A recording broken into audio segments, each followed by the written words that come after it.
Hello, everyone. A warm welcome back to our dedicated subscribers, and a special greeting to those joining us for the first time. You've just stepped into the perfect place for stories that will haunt your thoughts and leave you staring into the darkness, wide awake. Before we unravel today's eerie tale, share with us in the comments where you're tuning in from. Our community is growing rapidly, and it's thrilling to see just how far our reach extends. And remember, if you want to be among the first to experience our latest spine-chilling uploads, don't forget to subscribe and ring the notification bell. Without it, you might miss out on the very stories that will keep you up at night. All right, let's dive into today's unsettling adventure. Story 1. The Haunted Pumpkin Patch. Jamie had always loved the feeling of late October. There was something special about the time just before Halloween, when the world seemed caught between seasons, between the living and the dead, between reality and imagination. Every year, Jamie would make a ritual of choosing the perfect pumpkin, carving it with care, and setting it on the porch with a flickering candle inside. But this year, Jamie's usual spot for picking pumpkins was closed for renovations. A friend had recommended Old Thompson's Pumpkin Patch, a place Jamie had never heard of. It's out of town, just past the old quarry, the friend had said. Mr. Abernathy runs it, bit of an odd guy, but his pumpkins are the best around. Huge and perfect for carving. Jamie was hesitant at first. The idea of visiting a patch run by a reclusive old man wasn't particularly appealing, but the desire for the perfect pumpkin outweighed the apprehension. And so, late one evening, a few days before Halloween, Jamie set out for Old Thompson's. The drive to the farm took Jamie out of town, along roads lined with tall, skeletal trees. The sun had begun to set, and the air had the kind of chill that crept through clothes and clung to the skin.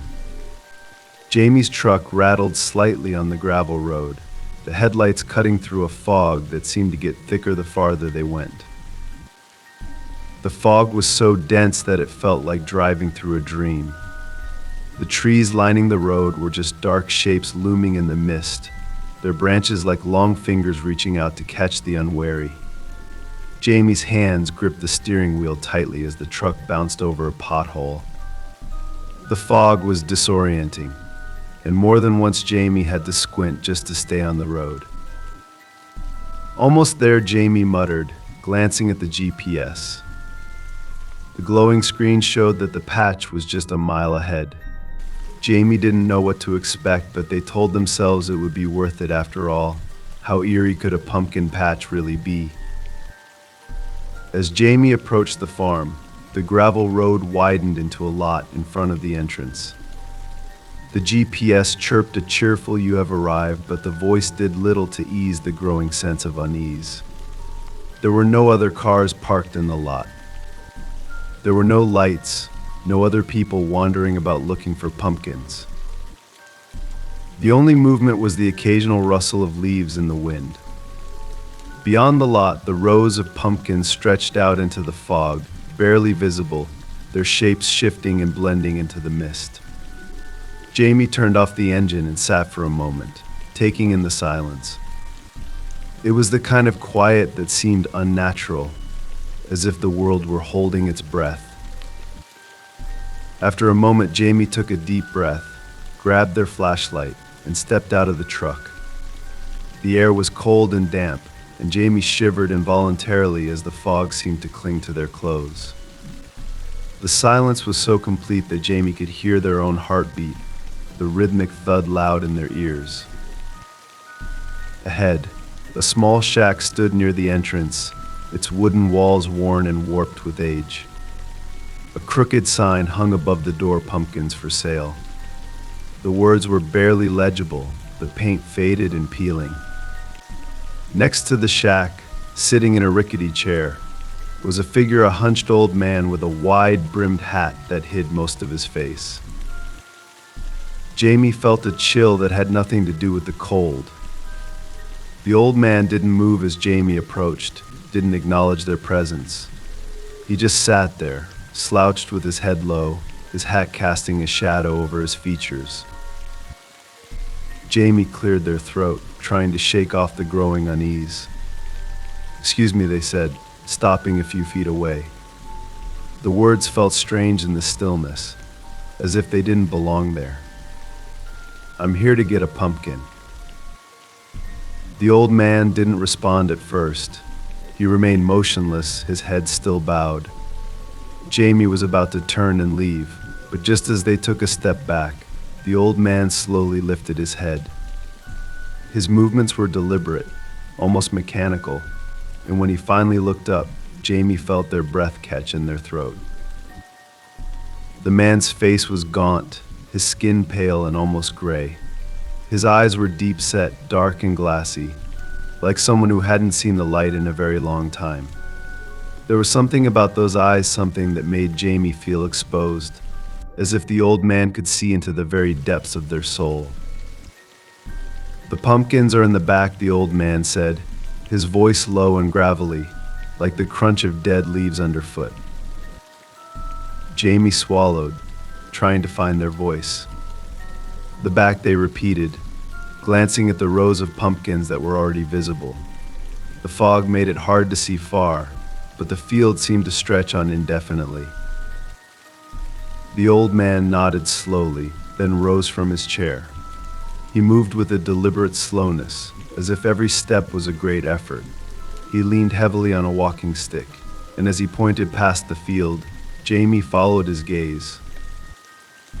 In the distance, just visible through the fog, was the silhouette of an old, beat-up truck. It was parked at the far end of the field, and the fog swirled around it, giving the impression that it was floating on the edge of the world. Jamie felt a shiver run down their spine. There was something deeply unsettling about the way the old man pointed, as if he was guiding them towards something he knew they wouldn't want to find. Jamie hesitated, glancing back at the rows of ordinary-looking pumpkins scattered across the ground. "Do I have to go all the way back there?" Jamie asked, their voice wavering slightly. The old man didn't answer. He turned and shuffled back to his chair, his footsteps slow and dragging through the gravel. Jamie watched him go, feeling a sense of growing dread. It wasn't just the fog or the isolation, it was something about the old man himself, the way he moved, the way he seemed almost unreal. But Jamie had come all this way, and despite their unease, they couldn't leave without at least looking. Taking a deep breath, Jamie turned and headed toward the far end of the field, their footsteps crunching softly on the gravel path. As they walked, the fog seemed to close in around them, muffling the world and swallowing all sound. The field stretched out endlessly in every direction, the pumpkins barely visible through the thick mist. Jamie could only see a few feet ahead, and beyond that, everything faded into a dull, gray haze. The truck loomed out of the fog like a ghost, its old, rusted frame giving it a sinister appearance. The closer Jamie got, the more they felt like they were moving in slow motion, like the fog was resisting their every step. The silence was so complete that the sound of their breathing seemed unnaturally loud. When Jamie reached the truck, they stopped and stared at the pumpkins in its bed. These pumpkins weren't like the ones scattered across the field. They were darker, almost black, their surfaces twisted and deformed as if they had grown wrong. Some of them had strange bulges and ridges, and one of them even seemed to have something like a face, a grotesque, misshapen grin carved into its surface. Jamie frowned, an uneasy feeling growing in the pit of their stomach. The sight of the twisted pumpkins made them want to leave, to turn and run back to the truck and drive away without looking back. But something held them there, some inexplicable sense of curiosity or obligation. "Which one can I take?" Jamie asked, glancing back toward where they had left the old man. But the old man wasn't there. Jamie's heart skipped a beat as they realized that the chair was empty, the place where he had been sitting now just a part of the swirling fog. Jamie called out, "Sir," but there was no reply. The silence pressed in on them, heavy and suffocating. Jamie took a step closer to the truck, their flashlight casting long, distorted shadows on the ground. They waited, expecting the old man to reappear, to help them pick out a pumpkin. But he didn't come back. The seconds ticked by, and the only sound was the faint rustling of the wind through the distant trees. Sir Jamie called again, louder this time. Still nothing. The silence felt almost alive, like it was watching and waiting. Jamie took a deep breath and walked to the back of the truck, peering around the side.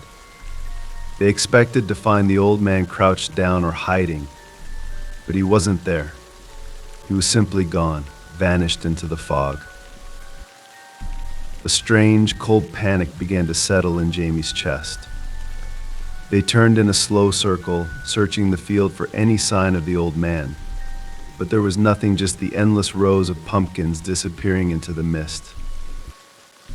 Jamie's breath quickened as the feeling of wrongness intensified. There was no way the old man could have just disappeared. The field was wide open, and the fog wasn't thick enough to hide someone completely. He couldn't have walked away without Jamie hearing his footsteps. He couldn't have left without leaving some trace of his presence. But there was nothing, no movement, no sound, no sign of life. Jamie felt the hairs on the back of their necks stand up, a deep sense of unease settling in their bones. The fog seemed to be pressing in on them, thicker than before, almost as if it were trying to trap them there. Jamie didn't want to be there anymore. They didn't want one of those pumpkins. They didn't even want to know what had just happened. All they could think about was getting away from that fog, that field, and that strange, vanishing old man. They turned and hurried back toward their truck, their footsteps quick and uneven on the gravel path. The fog seemed to close in around them, and the world beyond the patch felt distant and unreachable. Jamie's heartbeat thundered in their ears, and the weight of the flashlight in their hand felt heavy and unwieldy. They climbed into the truck, their fingers fumbling with the keys as they started the engine. As they pulled onto the main road, the fog seemed to lift slightly, but the uneasy feeling in Jamie's chest remained. They didn't look back at the field, didn't check to see if the old man had reappeared. They just drove, the memory of those twisted pumpkins and the vanishing old man lingering in their mind like a shadow. Jamie never went back to old Thompson's pumpkin patch. Every time they passed it, even from a distance, that same chill crept up their spine. They didn't know what they had seen that day or where the old man had gone, but something wasn't right about that place, something that Jamie couldn't explain and didn't want to understand. The pumpkins that Jamie had seen in the back of the truck stayed in their thoughts long after the night had passed. The memory of their dark, twisted shapes haunted Jamie's dreams, and they found themselves unable to shake the feeling that something terrible had been lurking within them. The days passed, and the unease didn't fade. Jamie tried to forget, tried to convince themselves that it was just a trick of the fog, a combination of tiredness and an overactive imagination. But deep down, they knew that what they had seen was real. On Halloween night, Jamie stayed home, deciding not to carve a pumpkin that year. The porch remained dark, the usual flickering candle absent. But despite their efforts to move on, the memory of old Thompson's pumpkin patch lingered, a haunting reminder of a place where the line between the real and the unreal was thin and fragile. Years later, Jamie still couldn't bring themselves to drive past the patch. They heard rumors from others, stories of people who had gone to old Thompson's and come back with strange tales of pumpkins that seemed to rot unnaturally fast, or that bled a dark, sticky substance when carved. But no one ever mentioned the old man. It was as if he had never existed, as if Jamie had been the only one to see him. Sometimes Jamie wondered if they had imagined it all, if the fog and the isolation had played tricks on their mind. But the memory was too vivid, too real to dismiss as a mere hallucination. Jamie would never forget the night they went to pick out a pumpkin at Old Thompson's. A simple, ordinary night that became anything but. They would never forget the feeling of the fog closing in, the sight of those dark pumpkins in the back of the truck, or the unsettling presence of the old man with his wide-brimmed hat and glassy, unreadable eyes. And no matter how hard they tried, Jamie would never forget the sense that something had followed them home from the patch, lurking in the shadows just beyond the edge of the porch light, watching and waiting. Story 2. The cabin in the woods. Leo had been looking forward to this weekend for months. He and his girlfriend, Sophia, had decided to rent a cabin through Airbnb, hoping for a peaceful retreat away from the noise and busyness of city life. Both of them needed a break, a chance to recharge and enjoy each other's company without the distractions of work, friends, and the constant buzz of technology. They'd chosen a cabin deep in the woods, far from the main roads and tucked away off a narrow gravel path. It seemed like the perfect place for a weekend getaway. The drive to the cabin was long and winding, with the dense forest gradually swallowing them as they ventured further into the countryside. The trees were just starting to turn, their leaves a vibrant mix of reds, oranges, and yellows. It would have been picturesque if not for the sense of isolation that began to settle over them as they left the last signs of civilization behind. "Feels like we're going to the end of the world," Leo said, trying to keep the mood light as he navigated the narrow road. His voice held a hint of unease that he didn't want Sophia to hear. "I know, right?" Sophia replied, her gaze focused out the window. "It's beautiful, though. And hey, at least we won't be bothered by noisy neighbors or anything." Leo smiled, but he couldn't shake the feeling of discomfort. He chalked it up to the unfamiliarity of the place and the long hours he'd been working lately. He was just tired, that was all. A weekend away was exactly what he needed to clear his head. When they finally arrived, the cabin seemed perfect. It was small and cozy, with a wraparound porch and a stack of firewood piled neatly by the door. The air smelled of pine and damp leaves, the kind of earthy scent that made Leo feel like he was truly away from the chaos of everyday life. Leo parked the car, and they both got out, stretching and taking in the sight of their temporary home. There were no nearby houses or other cabins, just them, the woods, and the cool autumn breeze. It was so quiet that Leo could hear the soft rustling of leaves and the distant call of a bird somewhere deep in the trees. "All right, let's get settled in," Leo said, grabbing their bags from the trunk. They carried their things inside, and Leo couldn't help but feel a sense of satisfaction as he took in the cabin's rustic charm. The interior was exactly what he had hoped for: wooden walls, a stone fireplace, cozy couches, and a few old books left on a shelf by previous renters. "This is perfect," Sophia said, smiling as she set her bag down. "Exactly what we needed." Leo nodded, feeling some of his unease start to fade. Maybe this weekend really would be a chance to unwind and reconnect. He tried to push aside the lingering feeling of apprehension and focus on enjoying the moment. They spent the afternoon unpacking and getting comfortable, lighting a fire in the wood-burning stove and cooking a simple dinner together. As night fell, the temperature dropped, and the darkness outside seemed to press in on the cabin, making the fire's warm glow all the more inviting. "I'm going to grab some firewood from outside," Leo said after they finished eating. He stepped out onto the porch, pulling his jacket tighter against the chill. The air felt colder than before, almost unnaturally so. Leo frowned, glancing around the clearing in front of the cabin. The trees loomed like dark sentinels, their branches swaying gently in the wind.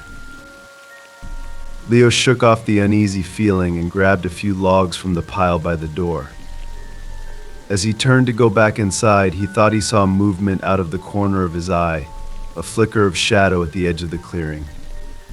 He stopped, squinting into the darkness, but there was nothing there.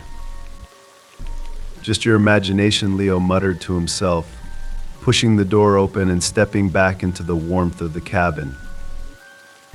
"What's up?" Sophia asked, glancing up from the book she had been reading. "Nothing," Leo said, forcing a smile. "Just thought I saw something outside." Sophia raised an eyebrow. "Like what?" Leo shrugged. "I don't know. Probably just the wind." They spent the rest of the evening relaxing by the fire, playing cards and listening to music. Leo felt himself gradually starting to unwind, the warmth of the cabin and Sophia's presence easing the tension in his shoulders. They stayed up late, talking and laughing, and by the time they decided to head to bed, Leo was feeling more at ease. But that sense of calm didn't last. Sometime around midnight, Leo woke to a strange sound. He blinked, disoriented in the darkness, trying to figure out what had pulled him from sleep. For a moment, he thought he had imagined it, but then he heard it again, a faint, rhythmic knocking. Leo's first thought was that it was coming from outside, like a branch tapping against the window, or maybe an animal scratching at the door. But as he lay there, listening, he realized it wasn't coming from outside at all, it was coming from within the cabin. Sophia stirred beside him, and Leo gently shook her awake. "Hey," he whispered. "Do you hear that?" Sophia blinked groggily. "What is it?" "Listen," Leo said, his voice barely more than a breath. Sophia fell silent, and Leo could see her expression change as she heard the knocking too. It was coming from beneath them, slow and steady, like someone knocking on a door. The sound was faint but unmistakable. "Where's that coming from?" Sophia whispered, her voice tense. I think it's coming from the basement," Leo replied, dread settling like a heavy stone in his stomach. Sophia looked at him, her eyes wide with fear.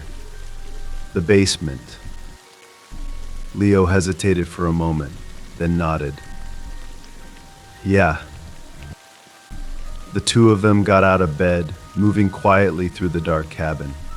Leo grabbed the flashlight they had brought with them, and they made their way to the small door behind the kitchen, the one Leo had noticed earlier that day.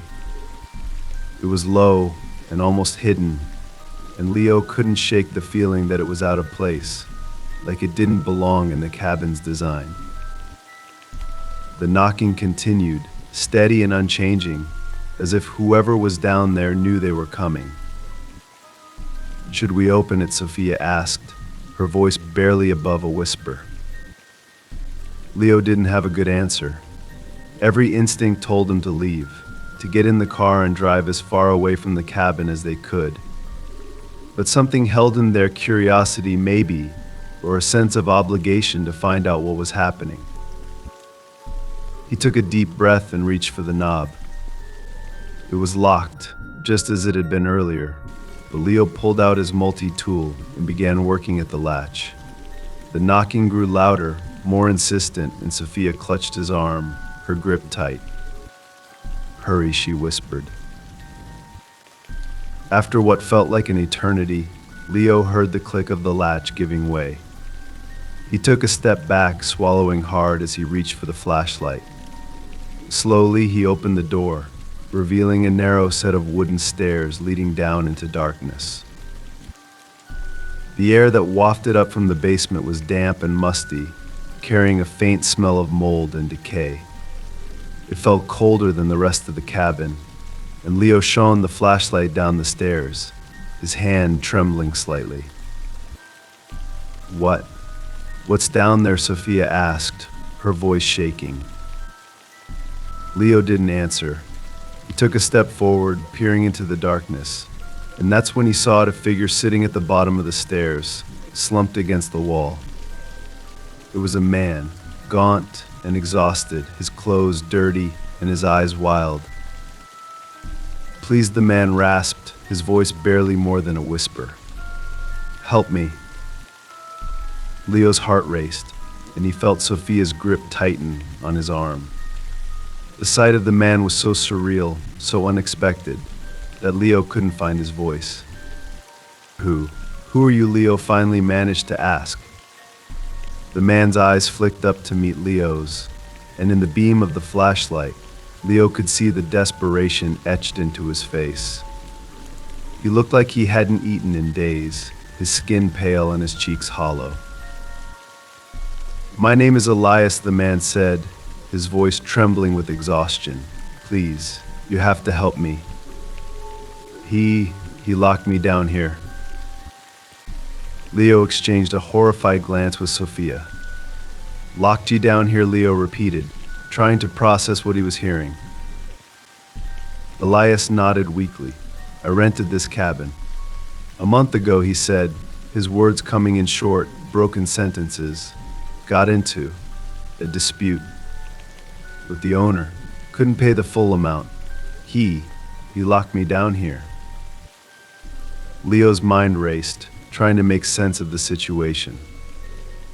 The idea that the owner of the cabin had trapped someone in the basement seemed too absurd, too horrific to be real. But looking at Elias at the fear and desperation in his eyes, Leo couldn't dismiss it. "We need to call the police," Sophia whispered, her voice urgent. Leo nodded, his hands shaking as he fumbled for his phone. He dialed 911, his voice unsteady as he explained the situation to the operator. Sophia stayed by his side, her eyes never leaving Elias, as if she were afraid he might vanish if she looked away. The police arrived within the hour, their flashing lights cutting through the darkness of the forest. They found the cabin owner at his house. Not far from the cabin, a man in his late 50s, with a friendly face and a calm demeanor that didn't fit the horrific accusations. The officers took Elias to safety and arrested the owner, who offered no resistance. He just stood there, smiling faintly as the police led him away. Leo and Sophia didn't stay another night in the cabin. They packed their bags in a hurry, the warmth of the fire and the coziness of the cabin now tainted by the memory of what they had found. They left the cabin in silence, the events of the night weighing heavily on their minds. The long drive home felt surreal, and neither of them spoke until they reached the outskirts of the city. "What do you think he was planning to do with him?" Sophia asked, her voice barely more than a whisper. Leo shook his head. "I don't know," he replied, his voice hollow. "I don't want to know." But despite their efforts to leave the experience behind, the memory of the cabin and the man they had found in the basement lingered in their thoughts. It haunted their dreams, and even in the safety of their own home, they couldn't shake the feeling of being watched, as if the darkness from the cabin had followed them. Weeks passed, and the news reports about the cabin owner were sparse. The investigation was ongoing, and the police released little information about what they had found. Leo and Sophia tried to move on, but the sense of unease never fully left them. One night, as they lay in bed, Leo woke to the sound of knocking. It was faint, almost imperceptible, but the rhythm was unmistakable, slow and steady, just like the knocking they had heard in the cabin. Leo's breath caught in his throat, and he turned to look at Sophia. She was awake too, her eyes wide with fear. "Did you hear that?" she whispered. Leo nodded, his heart pounding. The knocking continued, coming from somewhere deep within the house. "We need to get out of here," Sophia said, her voice trembling. Leo didn't argue. He grabbed his phone and their keys, and they left the house without looking back. They spent the rest of the night at a hotel, the memory of the knocking in the darkness that seemed to follow them weighing heavily on their minds. As the weeks turned into months, Leo and Sophia gradually began to rebuild their sense of normalcy. But they never spoke of the cabin or the man they had found in the basement, or the knocking that had followed them home. It was as if the experience had left a scar on their lives, a mark that couldn't be erased.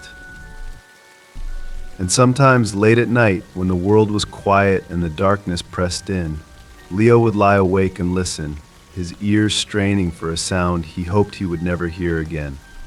Story 3. The Locker Incident. Eddie had never been good at basketball. In fact, he knew he was terrible. He was the last pick in every practice scrimmage, the kid who always got benched during games, and the one whose shots rarely found the net. Eddie didn't mind too much. Basketball wasn't really his thing anyway. But after his parents insisted that he join an after-school activity to stay busy, he reluctantly signed up for the team. It wasn't out of passion, it was more out of obligation. He wasn't naive. Eddie knew that his lack of skill made him an easy target for teasing. Most of the kids left him alone or offered casual ribbing, but there were 3 guys on the team who took it a step further: Drew, Mason, and Aaron. They didn't just make fun of Eddie's lack of athletic prowess, they seemed to take genuine pleasure in making him miserable. It started small, snide remarks during practice, sarcastic praise when he missed a shot, and mocking imitations of his clumsy moves. Eddie tried to laugh it off at first, pretending that it didn't bother him. He told himself that they were just stupid jokes and that ignoring them would make the teasing stop. But it didn't stop. It only got worse. One Friday afternoon, after a particularly rough 2-hour practice, Eddie lingered in the locker room as the rest of the team hurried to shower and change. He had taken off his sweaty jersey and was rummaging through his gym bag when Drew, Mason, and Aaron walked in, laughing loudly. Drew, tall and muscular with a perpetual smirk on his face, stopped in front of Eddie. "Yo, Eddie," he said, his tone dripping with fake friendliness. "Nice game today." Eddie glanced up, trying to gauge if Drew was being sincere. He wasn't. Drew's smirk widened as he gave Mason and Aaron a knowing look. "Thanks," Eddie mumbled, trying to focus on finding his clean clothes. Mason, who was shorter but stockier than Drew, crossed his arms and chuckled. "Yeah, real MVP material. You couldn't hit a shot if your life depended on it." Aaron, the tallest of the 3 and always silent, stood with his arms crossed, staring at Eddie with a blank expression. Eddie felt the pressure of their gazes, felt the mockery in their eyes. He tried to keep his voice steady as he replied, "Whatever. I'm just here to practice." Drew snorted. "Practice what? Sucking?" Eddie clenched his fists, but he didn't respond. There was no point. He had learned long ago that fighting back would only make things worse. If he just ignored them, they'd eventually get bored and move on right. But today they weren't going to move on. "Hey, you know what you're really good at," Drew said, a sly grin spreading across his face. What Eddie asked, already regretting the question. "Fitting into lockers," Mason said, laughing. Aaron joined in, the low, humorless sound sending a chill down Eddie's spine.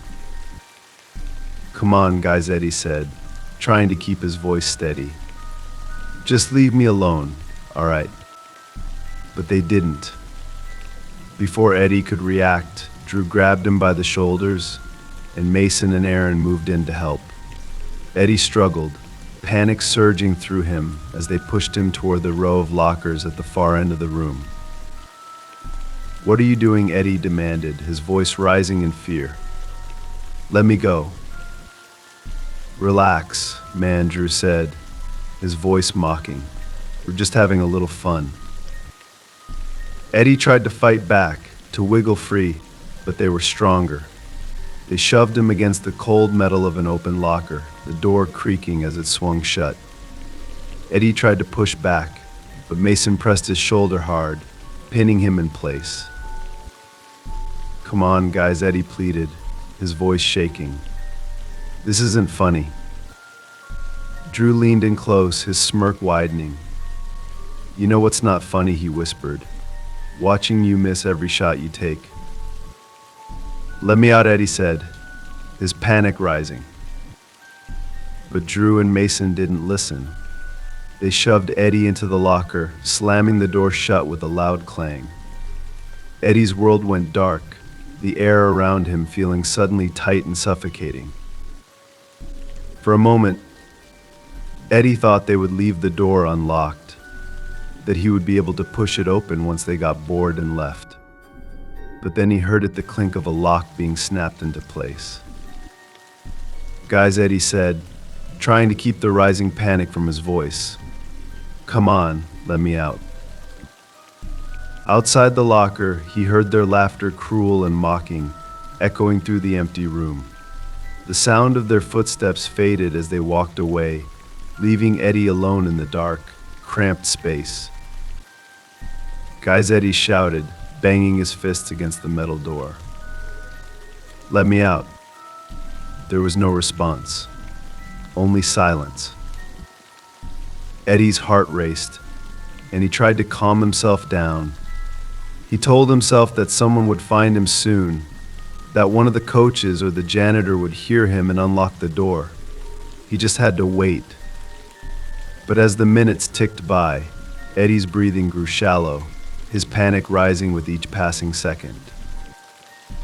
The air in the locker felt heavy and stifling. Eddie could hear his own breathing, each inhale and exhale sounding too loud in the confined space. He tried to shift his position, but there wasn't enough room to move.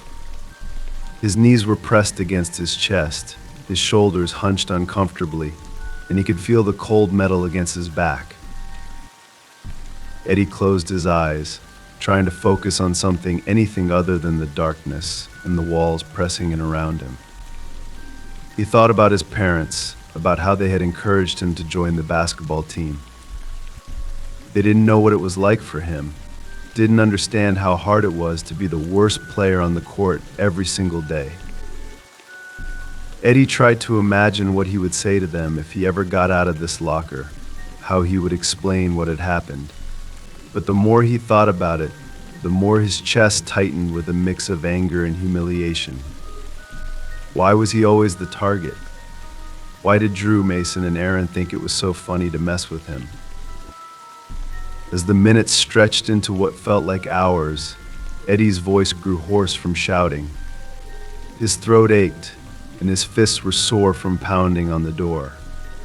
He tried to stay calm, but the silence was deafening, the darkness suffocating. He couldn't help but think of horror stories he'd heard, stories about kids who got locked in trunks or closets, who ran out of air and couldn't escape. Eddie tried to push those thoughts away, but they kept creeping back, making his heart race and his breaths come faster. Someone's got to hear me, Eddie whispered to himself, his voice shaking. Someone has to. But no one came. Time seemed to stretch endlessly, and Eddie felt himself growing lightheaded from the lack of fresh air. He leaned his head back against the metal wall, closing his eyes and trying to steady his breathing. He didn't want to cry, didn't want to give Drew and his friends the satisfaction of knowing they had scared him. But the tears came anyway, hot and silent, running down his cheeks in the darkness. It was only when Eddie was on the verge of giving up, of resigning himself to being stuck in that locker forever, that he heard the faint sound of a door creaking open somewhere in the distance. His breath caught, and he strained to listen, his heart pounding in his ears. Hello, Eddie called, his voice barely more than a whisper. There was no response, For a moment, Eddie thought he had imagined the sound. But then he heard footsteps approaching, slow and deliberate, echoing through the empty locker room. Eddie's heart raced, and he pressed his ear against the locker door, praying that whoever it was would hear him. "Hey," Eddie shouted, his voice cracking. "I'm in here. Please help me." The footsteps stopped, and Eddie held his breath, waiting. "What are you doing in there?" a gruff voice muttered from the other side of the door. Eddie let out a shaky breath of relief. It was Mr. Guzman, the school janitor, a man in his 60s with a perpetual look of annoyance etched into his features. Eddie had seen him around the school, cleaning up messes and grumbling under his breath about disrespectful kids. "Mr. Guzman," Eddie said, his voice trembling. "They locked me in. Please get me out." Mr. Guzman sighed, and Eddie could almost picture him shaking his head. "Kids these days," the janitor muttered. "Hold on, I'll get the key." Eddie waited, the seconds feeling like hours as he listened to Mr. Guzman shuffle away. He was afraid that the janitor would forget, or that something would distract him, leaving Eddie trapped in the locker even longer. But eventually the footsteps returned, and Eddie heard the sound of keys jingling. There was a click, and the locker door swung open. Eddie stumbled out, gasping for air and blinking against the sudden brightness of the fluorescent lights. His legs were stiff from being curled up for so long, and he had to steady himself against the row of lockers to keep from falling. Mr. Guzman stood there, his expression a mix of annoyance and mild curiosity. "You all right, kid?" he asked, his tone gruff. Eddie nodded, his throat too dry to speak. He wanted to thank Mr. Guzman, to say something, anything, but the words wouldn't come. The janitor sighed and shook his head. "You kids think this is funny," he muttered. "Locking each other in lockers, making a mess of things." Eddie opened his mouth to explain, to tell Mr. Guzman that it hadn't been a prank or a joke, that Drew and his friends had done it to humiliate him. But the words stuck in his throat, and all he could do was nod again. Mr. Guzman muttered something under his breath and walked away, leaving Eddie standing there, still trying to process what had just happened. The next day, Eddie's parents received a call from the school, informing them that 3 students had been suspended for 2 weeks. Drew, Mason, and Aaron had been caught on camera, their actions recorded by the security system that monitored the locker rooms. Eddie's parents were furious when they heard what had happened. They demanded to know why the school hadn't done more to prevent bullying, why their son had been put in such a dangerous situation. The school administration apologized, promising to address the issue and enforce stricter policies against bullying. But for Eddie, the damage had already been done. He couldn't shake the memory of being trapped in that locker, of the darkness and the silence and the feeling of being completely alone. Even after Drew and his friends were gone, Eddie couldn't escape the humiliation and fear that lingered in his mind. Eddie decided to quit the basketball team. There was no point in staying, not when things had gone so far. His parents agreed, telling him that he didn't have to continue with an activity that made him miserable. Eddie felt a mix of relief and resignation, relief that he wouldn't have to face Drew and his friends again, but resignation that he had failed at something he hadn't wanted to do in the first place. In the weeks that followed, Eddie found other after-school clubs to join activities that didn't involve physical competition or being judged for his performance. He made new friends, people who didn't mock him or make him feel small. It was a fresh start, and Eddie was determined to leave the past behind. But the memory of that day in the locker room never fully faded. Even years later, whenever Eddie saw a basketball game on TV, he couldn't help but think back to that moment, the sound of the lock clicking into place, the feeling of the cold metal against his back. and the laughter of the boys who thought it was all just a joke. Eddie had learned a hard lesson about cruelty and isolation, about how easily people could turn something small into something traumatic. And as he moved on with his life, he carried that lesson with him, a reminder that sometimes the scars left by bullying ran deeper than anyone could see. Story 4. A lonely night and an unexpected visitor. Emma was used to being alone at night. Her husband, Liam, worked the graveyard shift at the local diner, leaving every evening just before sunset and not returning home until early the next morning. It had been that way for over 2 years now, and although Emma missed Liam's company, she had learned to find comfort in the solitude. Their little house sat on the edge of town, surrounded by dense woods and miles away from any neighbors. On most nights, Emma's only companions were the wind rustling through the trees and the occasional hoot of an owl. The house itself was old but sturdy, with creaky floorboards and walls that seemed to whisper in the silence. During the day, the sun's warm rays would filter through the windows, illuminating every corner and giving the place a cozy, welcoming atmosphere. But at night, the shadows deepened, and the house seemed to breathe with an almost sentient presence. Emma tried not to let it bother her, reminding herself that it was just an old house doing what old houses did. On most nights, Emma's routine was simple. After Liam left for work, she would finish up whatever chores needed doing, make a cup of tea, and curl up on the couch with a book or a show on TV. Sometimes she would fall asleep on the couch and wake up in the early hours of the morning, the sound of Liam's keys in the front door stirring her awake. It wasn't the most exciting life, but it was a quiet and peaceful one, and Emma had come to appreciate that. But last night was different. It was around 2 a.m. when Emma finally decided to go to bed.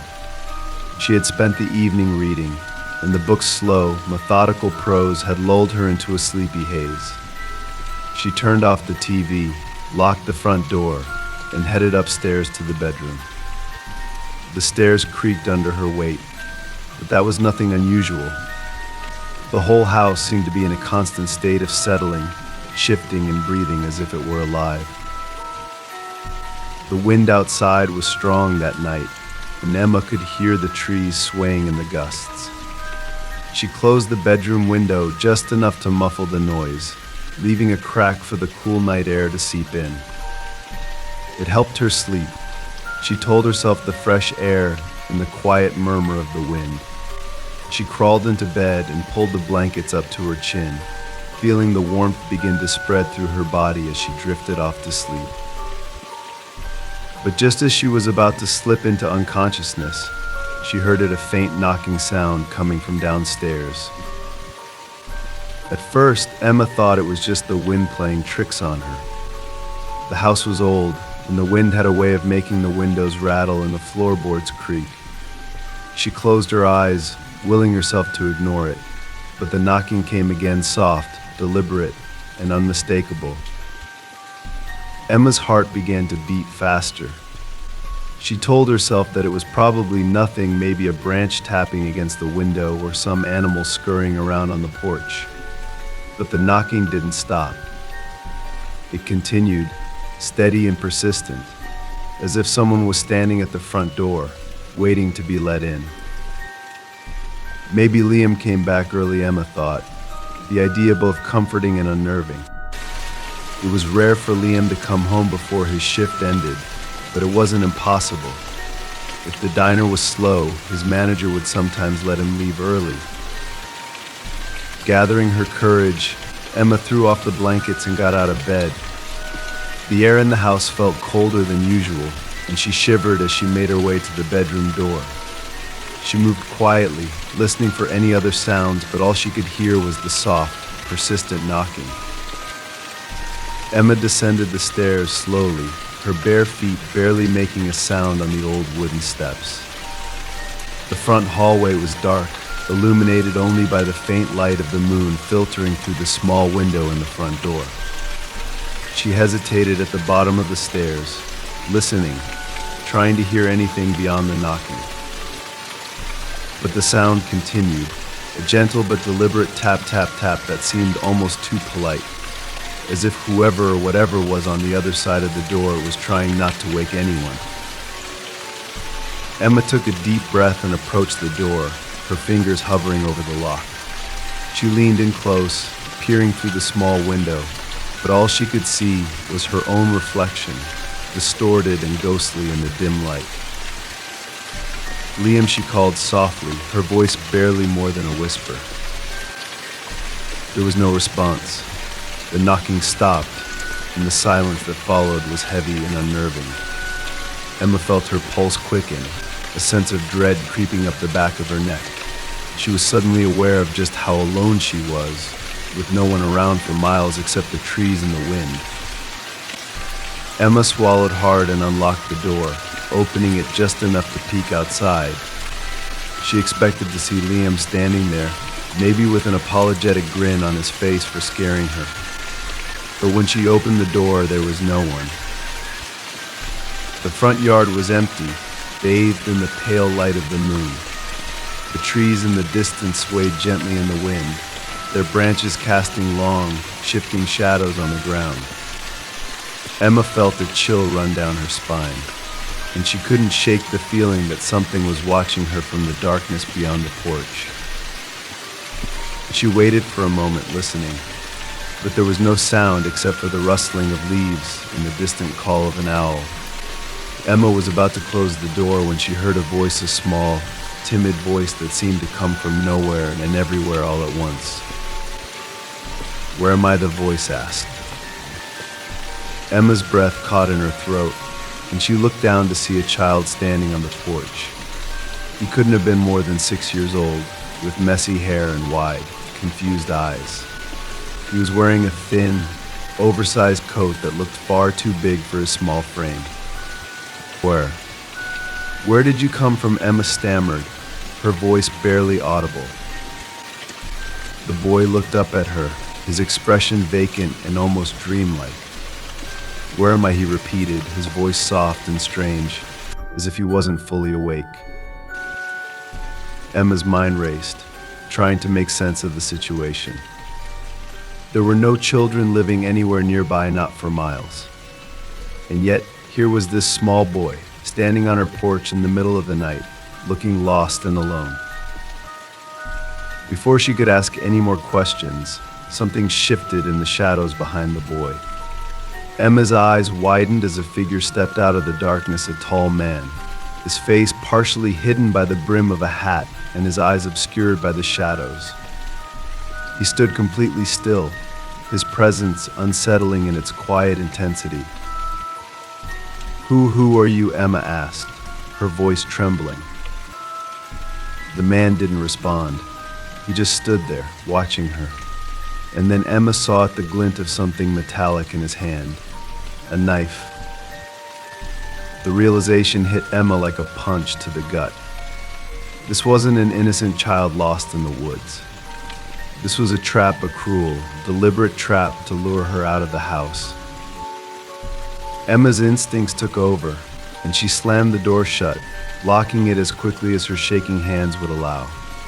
She pressed her back against the door, her heart pounding in her chest as she listened for any sign of movement outside. For a moment, there was only silence. Emma held her breath, waiting, straining to hear anything that might indicate the man was still there. But the silence was unnervingly complete, as if the entire world had gone still. And then there was a soft tapping sound coming from the window in the front hallway. Emma turned her head slowly, her eyes wide with fear. The tapping was gentle at first, almost hesitant, like the knock of a child trying to get someone's attention. But it wasn't the boy knocking, it was the man. Emma's mind raced as she tried to think of what to do. Her phone was upstairs, and every second she stayed frozen in place felt like a lifetime. The tapping continued, moving from one window to the next, as if the man was testing each one, searching for a way in. Emma forced herself to move, her legs feeling like lead as she crept toward the stairs. She tried to be as quiet as possible, her breath coming in shallow, trembling gasps. She couldn't risk making a noise, not when the man was so close. The tapping grew louder, more insistent, as Emma reached the stairs. She could hear the man's footsteps outside, slow and deliberate, moving around the house. Emma's hands shook as she gripped the banister, her heart racing as she climbed the stairs one step at a time. When she reached the bedroom, Emma closed the door behind her, locking it and bracing a chair against the handle for good measure. She grabbed her phone from the bedside table, her fingers fumbling with the screen as she dialed 911. "Please," Emma whispered, her voice trembling. "Please pick up." The line rang once, twice, and then a voice answered, a calm, professional tone that felt almost surreal in the midst of Emma's panic. 911, what's your emergency? There's someone outside my house, Emma said, her voice shaking. He's trying to get in. Stay calm, Mom, the operator replied. Can you describe the person? Emma tried to keep her voice steady. As she described the man, the hat, the knife, the way he had used the boy to lure her to the door, she felt a shudder run through her as she spoke, the realization of how close she had come to opening the door fully sinking in. Stay on the line, Mom, the operator said. We're sending a patrol car to your location. Do not leave your room until the officers arrive. Emma nodded, even though the operator couldn't see her. She clutched the phone tightly, listening to the faint sound of footsteps outside. The man's pacing seemed almost methodical, like he was circling the house, waiting for a moment of weakness. The minutes felt like hours as Emma waited, her ears straining for any sound of the police arriving. Every creak of the house, every gust of wind made her jump, her nerves stretched to their breaking point. And then finally she saw the flashing lights of a patrol car pulling up in front of the house. Emma let out a shaky breath of relief, tears stinging her eyes as she watched the officers step out of the car, their flashlights cutting through the darkness. The knocking stopped, and everything went silent. Emma held her breath, listening, waiting. She couldn't see the man anymore, and the boy was nowhere in sight. It was as if they had both vanished into thin air. The officers searched the area, shining their flashlights into the trees and checking every corner of the porch. Emma stayed on the line with the operator, her voice barely above a whisper as she described what she had seen. "Em, the officers are on site," the operator said. "They'll be at your door shortly." Emma nodded, still clutching the phone. She didn't leave the bedroom until she heard the sound of a firm knock at the front door, 3 sharp raps that were unmistakably from the police. Even then, she hesitated, her legs feeling like jelly as she made her way down the stairs. When she opened the door, 2 officers stood on the porch, their expressions serious but kind. "Are you all right, Mom?" one of them asked. Emma nodded, her voice barely more than a whisper.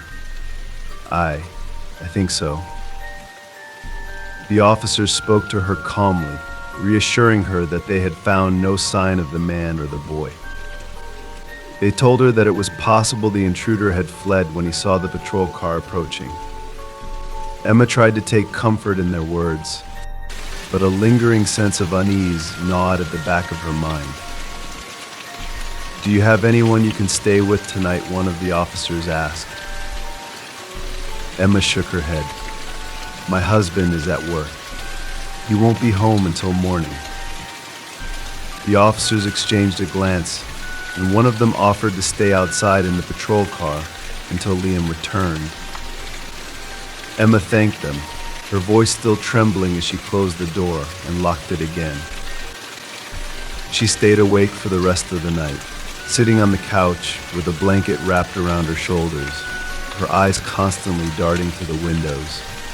Every sound made her jump, every shadow seemed to move. It wasn't until she heard the familiar jingle of Liam's keys in the front door that she allowed herself to breathe again. When Liam walked in, his expression shifted from tired to worried as soon as he saw her. "Emma," he asked, his voice full of concern. "What's wrong?" Emma couldn't hold back the tears any longer. She told Liam everything about the knocking, the boy, the man with the knife. She told him how close she had come to opening the door, how she had called the police and waited in the dark, listening to the footsteps outside. Liam listened quietly, his face growing pale as she spoke. When she finished, he pulled her into a tight embrace, his voice barely more than a whisper as he promised that everything would be all right. But Emma knew that it wouldn't be. The memory of that night would stay with her long after the sun rose and the police car left. Every creak of the house, every rustle of the wind, would remind her of the knocking at the door and the figure in the shadows. She never saw the man or the boy again, and the police never found any evidence of their presence. But Emma couldn't shake the feeling that they were still out there, somewhere in the darkness, waiting. Waiting for the next lonely house and the next unsuspecting person to let them in.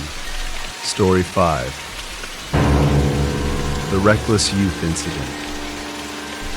Eli and Ryan had always been troublemakers, even before they realized the word meant them. They were the kind of boys who found thrills in the mundane, who turned boredom into adventure, and who dared each other to push the boundaries just a little further every day. They were inseparable, bonded by their shared love of mischief and the intoxicating rush that came with breaking rules. It was a quiet Saturday in October, with the overcast sky hanging low and the chill of early autumn in the air. The leaves had started to turn, painting the world in shades of orange, red, and yellow.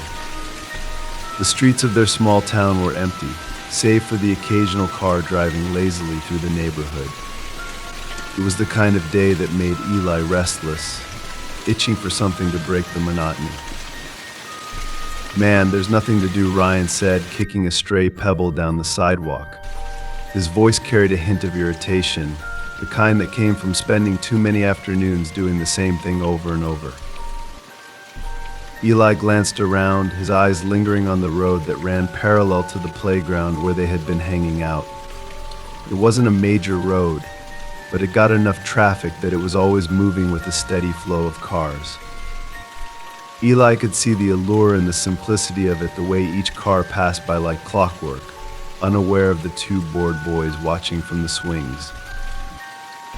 A grin slowly spread across Eli's face, the kind of grin that always preceded a bad idea.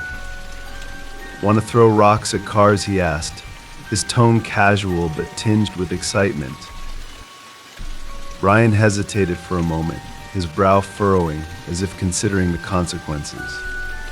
But then he laughed, a low chuckle that told Eli he was in. Ryan always was. They did everything together, after all, every stunt, every prank, every dare. It was what made their friendship so strong, so unbreakable. "Why not?" Ryan said, his grin mirroring Eli's. The two of them wandered over to a nearby patch of gravel, where the small, smooth stones lay scattered like discarded coins. They each picked up a few rocks, testing their weight and texture, feeling the coolness of the stones against their fingers. They chose carefully, not too big, not too jagged, just the right size for throwing. "This is going to be awesome," Eli said, his voice barely containing his excitement. The rush of adrenaline was already starting to build, and he could feel his heart beating a little faster in anticipation. The plan was simple: wait for a car to come down the road, aim for the side door or the rear fender, and watch it all unfold. It wasn't the first time they had done something like this, but it was the first time they were targeting moving cars. In their minds, it was a step up from their usual antics, something that would make for a great story to tell at school on Monday.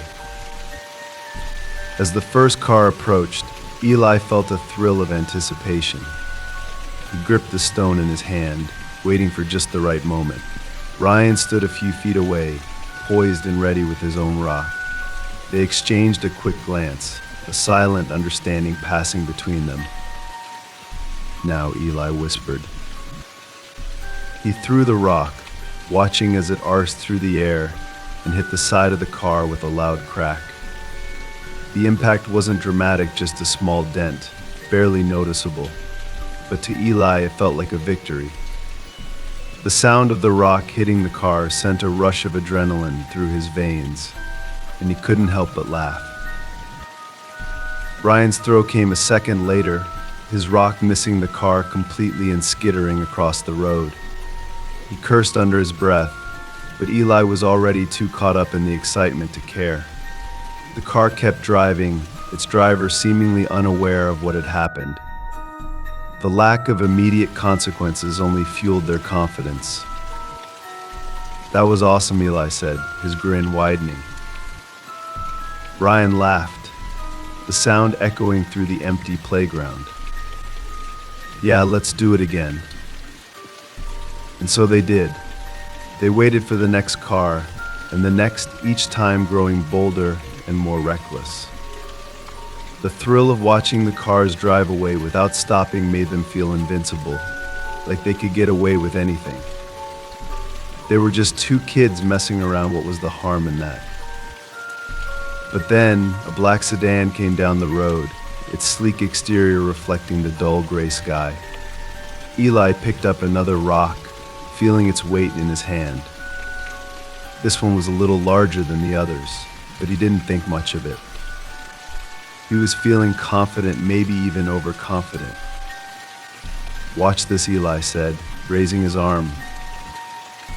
He threw the rock harder than before, watching as it sailed through the air and hit the side of the sedan with a loud, resounding thud. The impact was stronger this time, leaving a visible dent in the car's door. For a moment, Eli felt a surge of pride, a sense of accomplishment at having hit his target so perfectly. But that moment of triumph was short-lived. The sedan screeched to a stop, its tires skidding on the asphalt. The sound of the brakes echoed through the playground, and Eli felt his heart skip a beat. He exchanged a nervous glance with Ryan, the reality of what they had done starting to sink in. "Oh shit," Ryan muttered, his voice barely more than a whisper. The driver's door opened, and a man stepped out, a tall, broad-shouldered figure dressed in dark clothing. He moved with a deliberate slowness, his footsteps heavy against the pavement. Eli couldn't make out his face, but he could see the way the man's hands clenched into fists, the way his shoulders tensed with barely contained anger. "Run," Eli said, his voice shaking. Ryan didn't need to be told twice. The two of them took off, their sneakers pounding against the gravel as they sprinted toward the far end of the playground. Eli's heart was racing, his breaths coming in quick, shallow gasps. He didn't dare look back, afraid of what he might see. They ducked behind a row of bushes, crouching low and trying to catch their breath. Eli peered through the branches, watching as the man approached the playground, his movements slow and deliberate. The black sedan was parked in the middle of the road, its engine still running. "Do you think he saw us?" Ryan whispered, his voice trembling. "I don't know," Eli replied, his hands shaking. He felt a knot of fear tightening in his chest, the thrill of the prank replaced by a deep sense of dread. The man stopped in the middle of the playground, turning slowly as if scanning the area. Eli held his breath, trying to stay as still as possible. He could hear the blood rushing in his ears, the adrenaline still pumping through his veins. The man took a few steps closer, his eyes narrowing as he surveyed the playground. Eli's heart was pounding so hard that he thought it might burst out of his chest. He could feel the cold sweat on the back of his neck, the way his muscles were tensed and ready to bolt at a moment's notice. But he didn't move, he couldn't. All he could do was watch and wait, hoping that the man would give up and leave. But then, the man reached into his jacket and pulled something out, a crowbar, its metal glinting in the dim light. Eli felt a jolt of terror shoot through him, and he clamped a hand over his mouth to keep from making a sound. The man gripped the crowbar tightly, his knuckles turning white as he took a few more steps toward the bushes. Ryan's breathing was shallow and rapid, and Eli could feel the panic radiating off him. The two of them stayed perfectly still, trying to blend into the shadows. Eli's mind was racing, every instinct screaming at him to run, but he knew that any sudden movement would draw the man's attention. The man stopped in front of the bushes, his gaze sweeping over them. For a moment, Eli thought they were caught, that the man could see them hiding there. He could feel the cold metal of the crowbar in his mind's eye, could imagine the pain of it crashing down on his head. But then, the man turned and walked away, his footsteps heavy and deliberate as he made his way back to the sedan. Eli let out a shaky breath, relief flooding through him.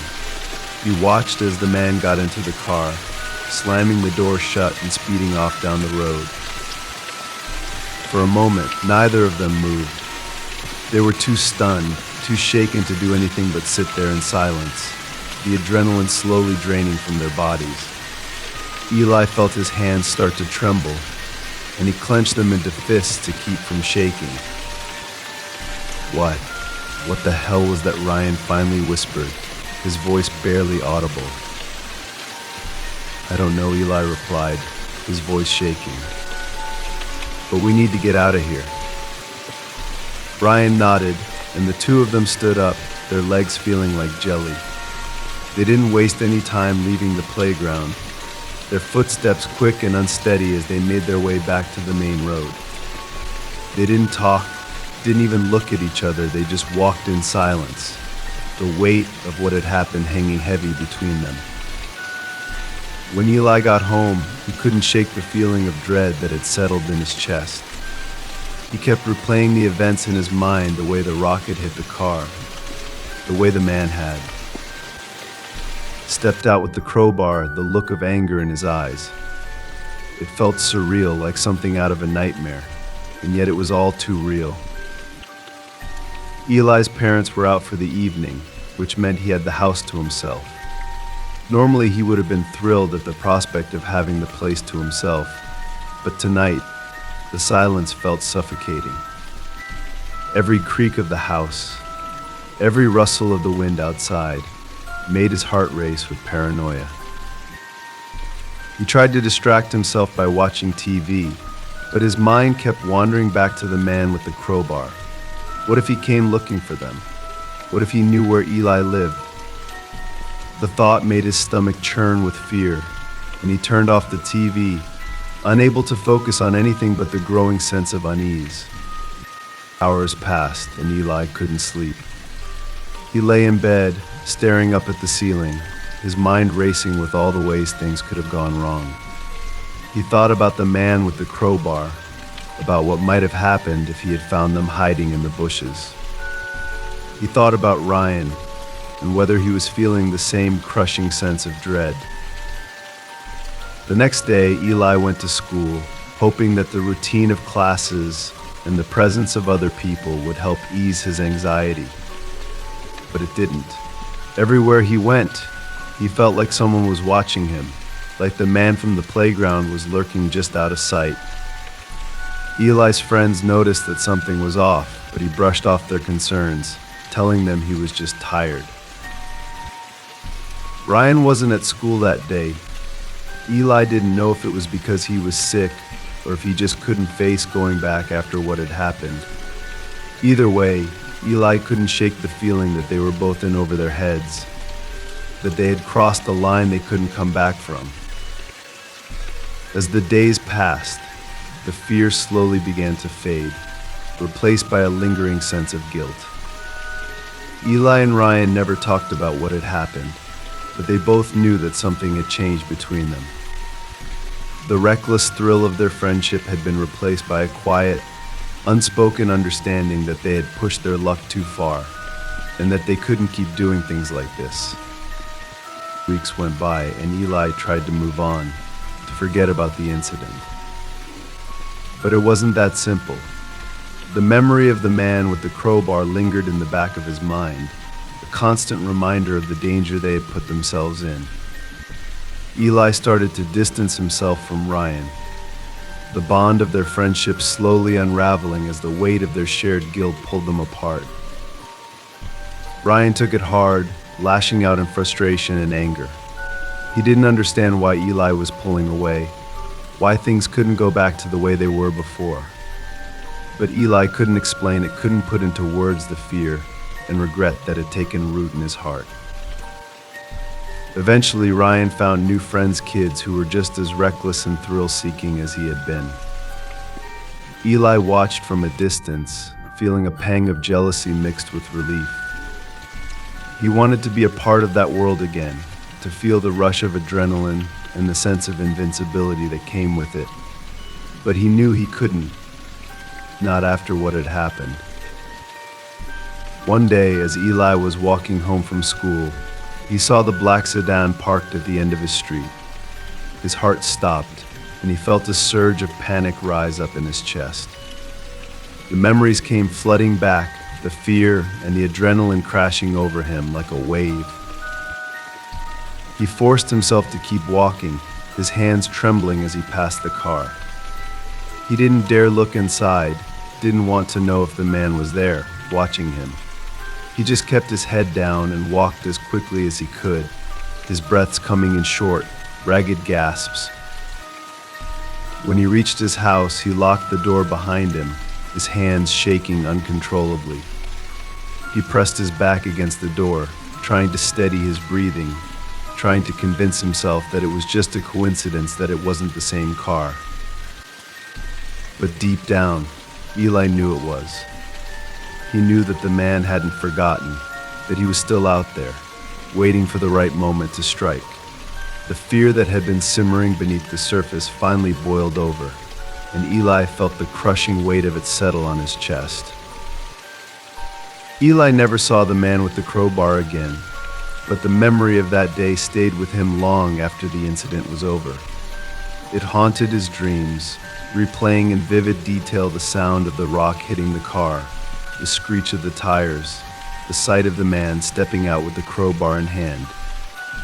It was a reminder of the consequences of their recklessness, of the line they had crossed in their search for a thrill.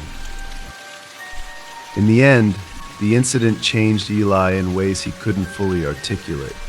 It made him more cautious, more aware of the consequences of his actions. It showed him that some boundaries shouldn't be crossed, and that some risks weren't worth taking. Eli and Ryan eventually drifted apart, their friendship unable to withstand the weight of what they had done. They went their separate ways, each trying to move on in their own way. But the memory of that day remained a dark, unspoken secret that neither of them could fully escape. Years later, as Eli sat in his college dorm, he found himself thinking back to that quiet October afternoon. He wondered what had become of the man with the crowbar, whether he had ever truly forgiven them, or if he was still out there somewhere, nursing a grudge. Eli knew he would never get an answer, and maybe that was for the best. Some questions were better left unanswered, and some memories were better left in the past. But no matter how hard he tried, Eli couldn't forget the reckless thrill of that day, or the heavy price he had paid for it.